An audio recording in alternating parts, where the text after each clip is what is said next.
Colorado's Republican Senator Cory Gardner is breaking with President Trump on the government shutdown. Gardner wants the government to reopen without funding for President Trump's border wall. This is a helpful headline for Gardner as he faces a tough re-election, but he told me today that he hasn't actually discussed his stance with other Republicans, and it's not clear if he has the clout to convince them to end the shutdown. Well, to be clear, I support border security funding. That was in the legislation that passed the Senate last Congress. I believe in the continuing resolution that Nancy Pelosi is going to be proposing or has proposed. And I've supported, along with Democrats and Republicans, $25 billion for border security. And I think if you look at where the Democrats were just 7-8 months ago, they supported $25 billion in funding for border security. The real question is, why the change right now? I hope that we can continue to fight for additional border security dollars. That's what we need to do. But I don't think shutting down the government's the right way to do it. We have recently seen a number of your priorities, from marijuana banking reforms to the public lands bill, blocked by fellow Republicans. What makes you think that you'll have any kind of pull or traction with them this time? The marijuana initiative, I think we've got continued support from the president to get this done. I think that's something no other Republican has been able to do. And I also think when it comes to the public lands measures, we've been guaranteed a vote coming up at the beginning of this Congress. So I'm excited about these initiatives and look forward to their successful passage. Our full interview with Senator Gardner is posted on the Next Facebook page. There, I ask him whether he thinks that the president's wall, the actual physical wall, is the right strategy. I've been curious what the government shutdown means for the Denver Federal Center, because my daily travels don't take me past that complex off of 6th Avenue. So is it a ghost town or business as usual? Our Steve Steger found a federal employee who is still working, and the guy offered him a tour. If there ever was a place to see evidence of a government shutdown, it's here. Says so right in the name. The Denver Federal Center has about 28 different agencies here, employing about 6,000 different workers. Rich Stebbins is a federal employee. He's the local spokesman for the General Services Administration. During this lapse in government funding, the buildings are still open. GSA is responsible for keeping all these buildings up and running. We still have the majority of our folks that are still working. So his building is full.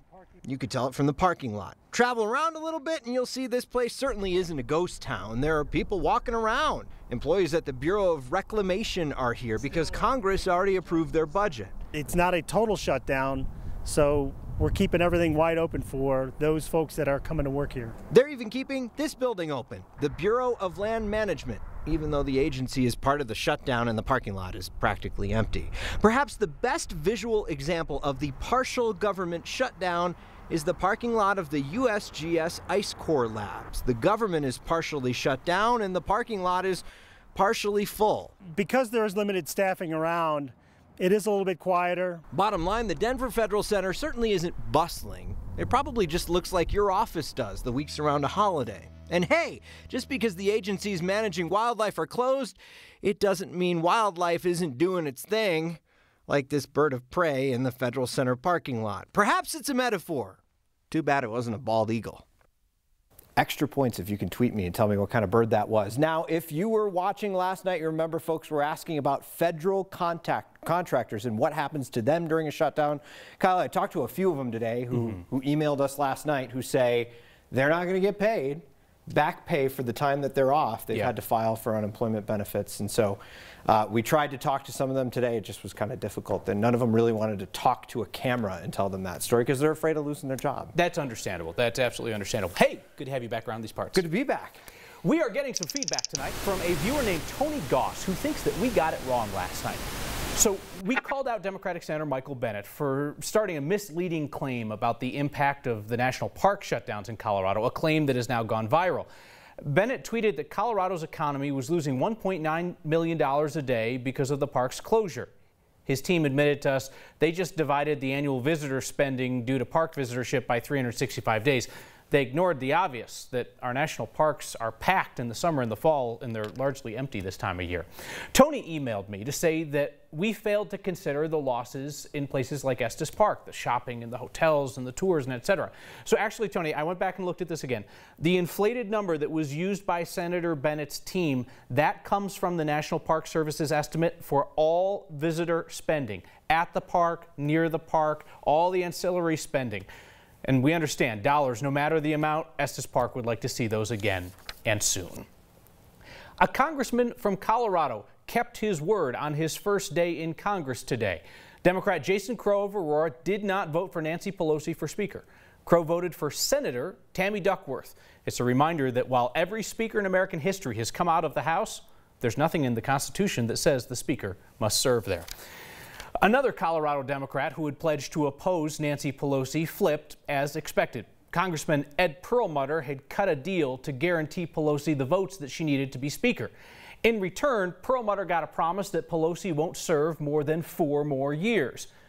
At that point, though, Pelosi would be 82 years old, 4 years older than the oldest House Speaker in history. So who knows if she's going to run in 2023, or even if Democrats would still hold the House at that point. The deal with Perlmutter lets him claim that he got something in return for going back on his pledge to oppose Pelosi. And Speaker Pelosi is a master of these deals. That's how she got where she is today. There is no shame in being dunked on by the LeBron James of modern politics, but suggesting that getting dunked on was your strategy might be a stretch. Hick's packing up his governor's office so he can hit the presidential campaign trail after his days in office here. He's visiting Iowa and New Hampshire in the next 2 months. Now, a President Hickenlooper would have a say in a government shutdown. Governor Hickenlooper inserted himself along with the state's money in a pretty unusual way during the last shutdown. Our Marshall Zellinger asked him today, why not do it this time? In September 2013, Rocky Mountain National Park had to close because of historic flooding. 1 month later, it closed again because of a federal government shutdown. Colorado paid the federal government $362,000 to reopen it. Yeah, in 2013, we just had the massive flood.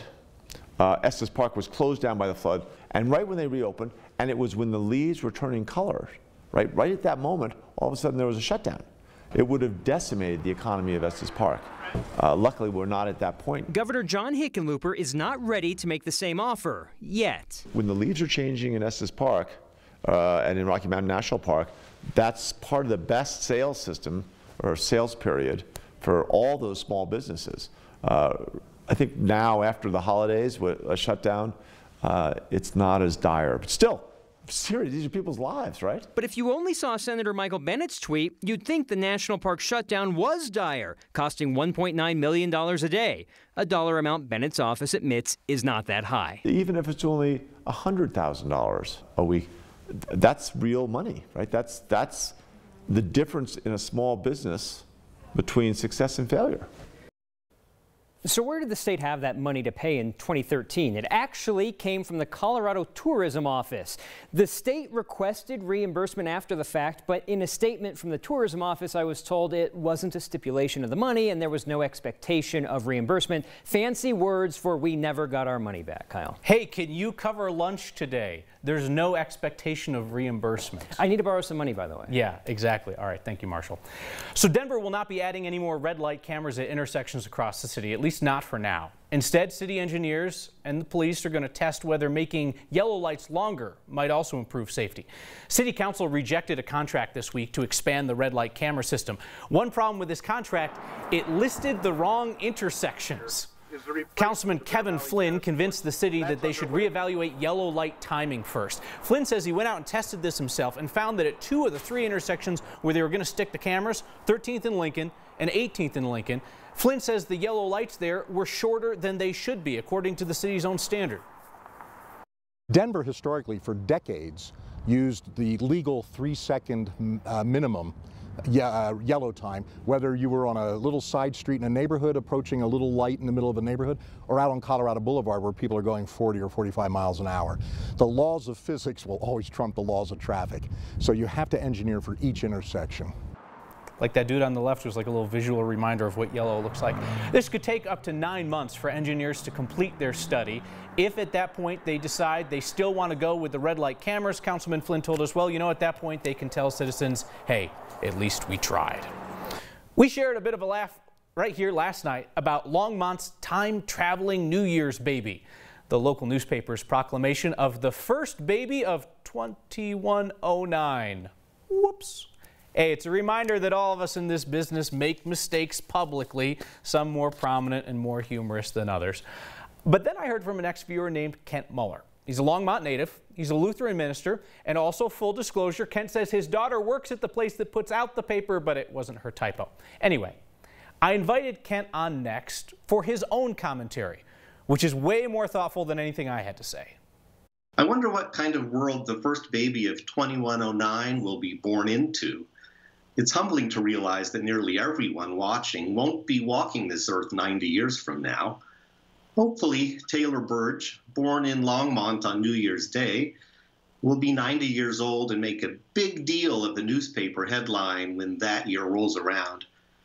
Meanwhile, as our government reorganizes for 2019, we need to make decisions for the benefit not of ourselves, but on behalf of the first baby born in 2109. I mean, this man was like my father, a father figure to me. We might not all know his name. His story and his Congressional Gold Medal suggest that we should. He was my hero, and he was why I joined the Marine Corps, and so it was tough.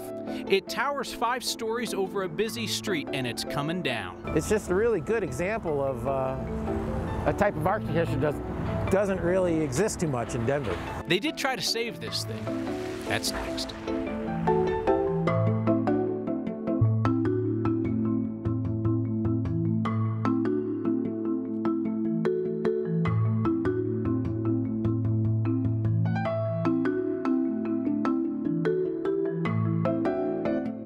People are outside.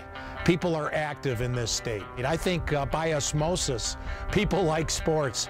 People like athletics. Nothing bonds a community like the sports team. And when you go around the country like I do with sports, when you're on a plane and you tell them you're from Denver, there's a lot of pride. You understand how special the Denver market is. Even in the bad times, this is a great sports market. It's just a cool place to be. Of all the comforts we provide at Plumline Services, the most important one is trust, and we do whatever it takes to earn it. Save up to $2,000 on a Carrier heating and cooling system. Turn to the experts you trust at Plumline Services. Latina for me means family. It means being part of a community where you're never alone. Being Latina is being strong and independent. Being Latino is really everything to me. It's who I am. Being Latina means celebrating life in a unique way. Next is a conversation about what's happening in Colorado. Your views and mine. We can be honest, real. What's on your mind? Get our attention with the hashtag HeyNext or email next@9news.com.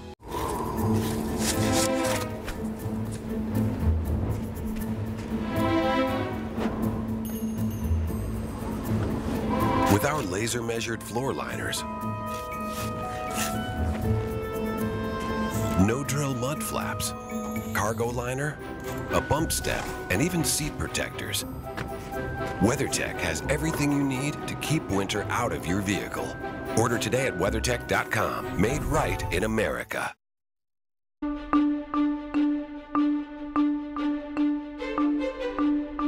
After a chilly, snowy start to the new year, things are starting to warm up around here. How about 60 degrees on tap tomorrow? Yeah, it's going to be just gorgeous. We have stormy skies out to the northwest and also to the southeast into parts of Texas and Oklahoma where they're dealing with snow. None of that around here. It actually looks relatively mild tonight. We're down to 25, mostly clear.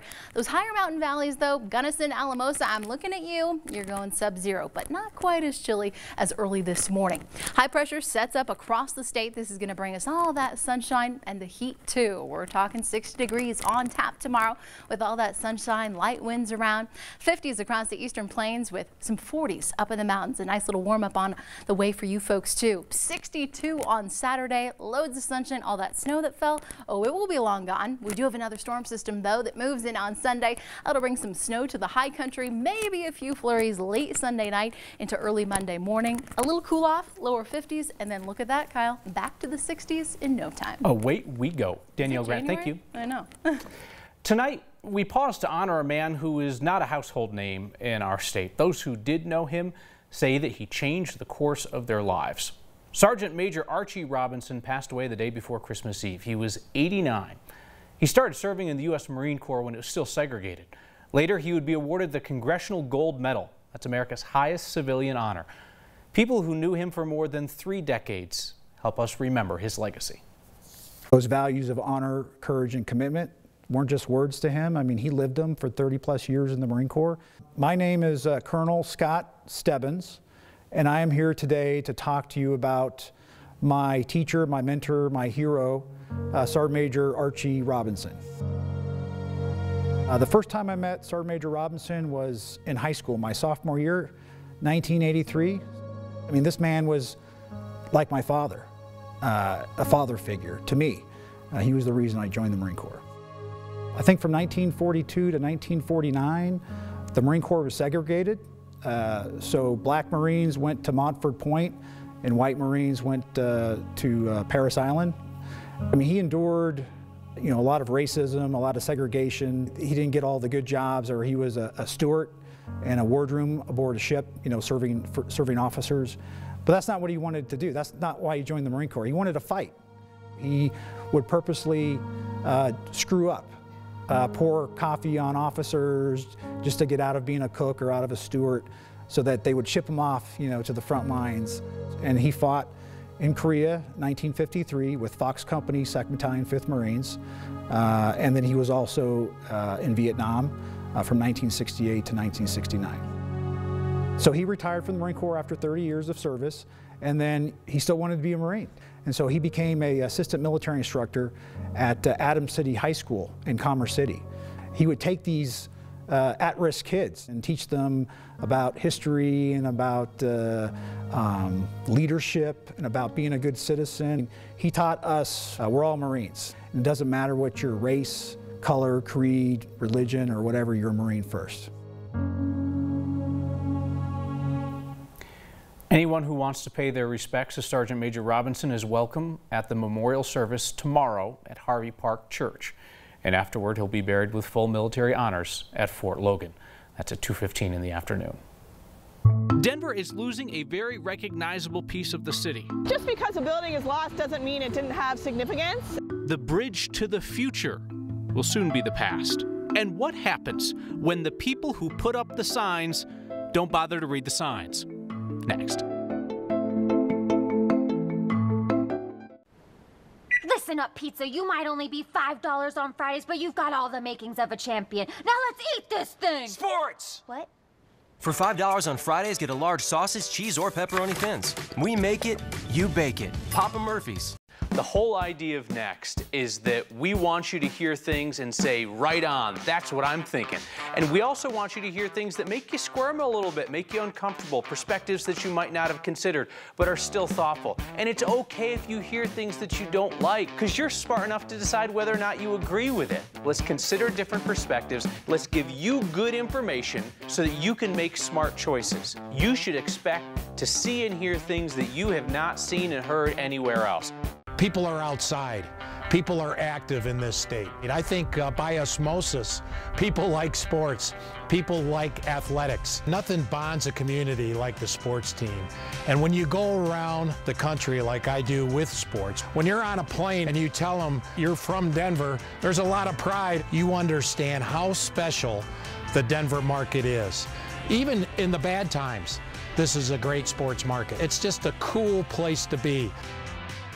Latina for me means family. Being Latino to me means having pride in my heritage. It means being part of a community where you're never alone. Being Latina is being strong and independent. Being Latino is really everything to me. It's who I am. Being Latina to me means that I can achieve whatever I want. What Latina means to me is being bold. It's being creative, innovative, resourceful. Being Latina means celebrating life in a unique way. I'm kind of just on the cusp of making it to that next level, so I just got to stay ready at all times. Because you can play football, you can play basketball, you can play tennis, but you can't play fight.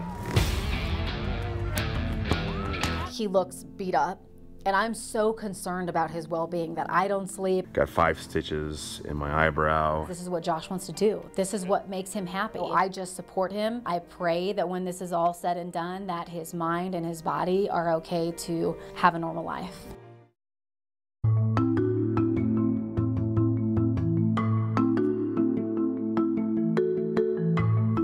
For tonight's What Do You Say, we return to the mess of city streets that cause mass confusion on our lips. They're west of Broadway, and one after another is named after a native tribe, yet a lot of them are not pronounced the same way. That is the case for this one that starts with the letter U.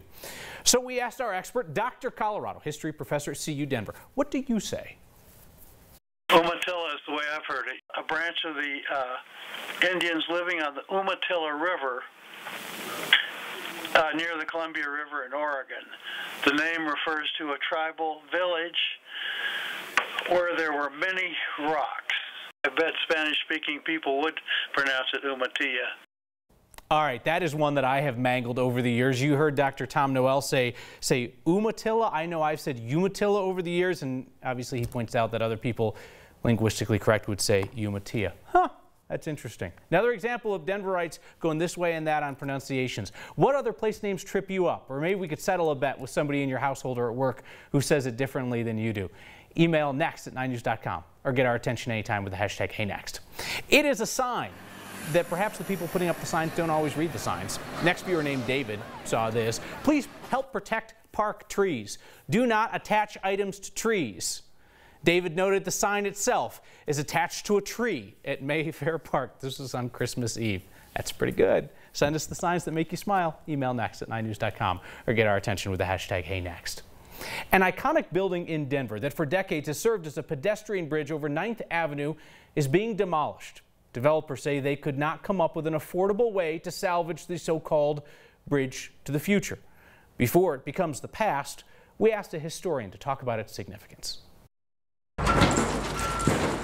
We're watching, sadly, the demolition of a great architectural building here in Denver. This old bridge building is a good example of mid-century modern architecture. It makes me feel sad, actually, that they're tearing down something like this. I'm Annie Levinsky. I'm the Executive Director of Historic Denver, a local nonprofit advocacy group. We're sitting underneath the part of the old hospital building at 9th and Colorado.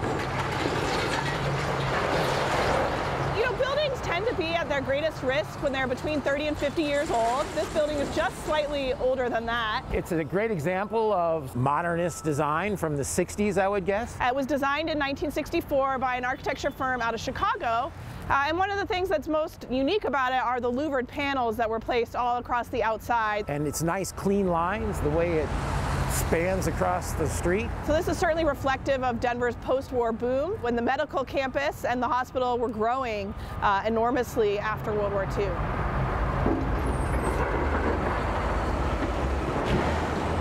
I would have liked to have seen it kept. You know, I do empathize with people who are saddened by this demolition. We're seeing a lot of change in our city, and buildings like this help anchor us. And this building certainly has merit for its architecture and also for the story it helps tell about how our city grew and developed and expanded our healthcare industry, which of course today is one of our major activities in Denver.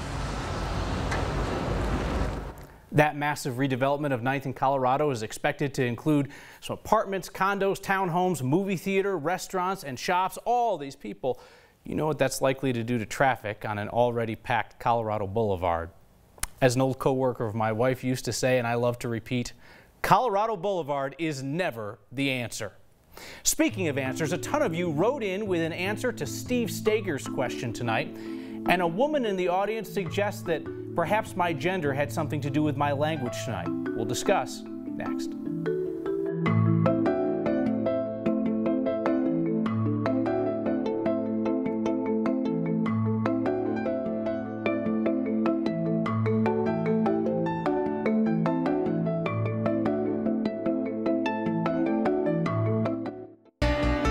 What if you could sail into a world where anything's possible?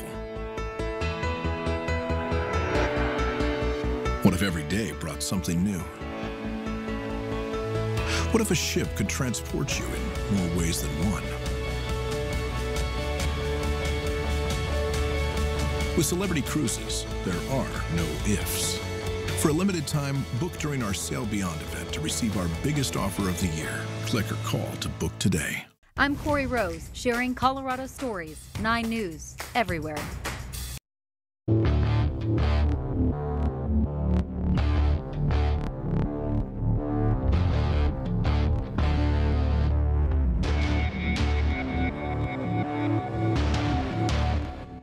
Pool together all your money with a friend and invest in 2 Arby's French dip and Swiss sandwiches for just $6. It's the perfect get-rich-quick on sandwiches scenario. Arby's, we have the meats. An accident can happen anytime, and the injuries can last a lifetime. That's why we're open right now and on holidays, nights, and weekends. Call us because justice never sleeps. Backus and Schenker, our passion is justice. Making your way in the world today takes everything you've got. Taking a break from all your worries sure would help a lot. Wouldn't you like to get away? Sometimes you wanna go where everybody knows your name. And they're always glad you came. You want to be where everybody knows your name. InnovAge PACE, all-inclusive care to help seniors stay independent and in their own homes. Latina for me means family. Being Latino to me means having pride in my heritage. It means being part of a community where you're never alone. Being Latina is being strong and independent. Being Latino is really everything to me. It's who I am. Being Latina to me means that I can achieve whatever I want. What Latina means to me is being bold. It's being creative, innovative, resourceful. Being Latina means celebrating life in a unique way. Okay, so there's a touch of disagreement about what exactly is the bird of prey at the Federal Center that Steve Steger had in his piece. He wanted you to identify it. Most popular pick, a Cooper's hawk. Craig and KJ and others suggested that. Bentley thought it was a marsh hawk. And, well, we got a few more guesses that I'm pretty sure are wrong. I'm thinking Cooper's hawk. Hey, great email tonight from Deb in Denver, who writes, is it possible to adjust language, imagery, metaphors, etc. when discussing the accomplishments of women? She says, I was struck tonight by Kyle's reference to Nancy Pelosi as the LeBron James of political maneuvering. Might have been more fitting to call her the Serena. Deb, I like that. It means I have to change up the end of the commentary, though. So I will say, there is no shame in getting aced by the Serena Williams of modern politics. But for Congressman Ed Perlmutter to pretend that getting aced was his strategy is a stretch. Thank you, Deb. That is better. We'll see you next time.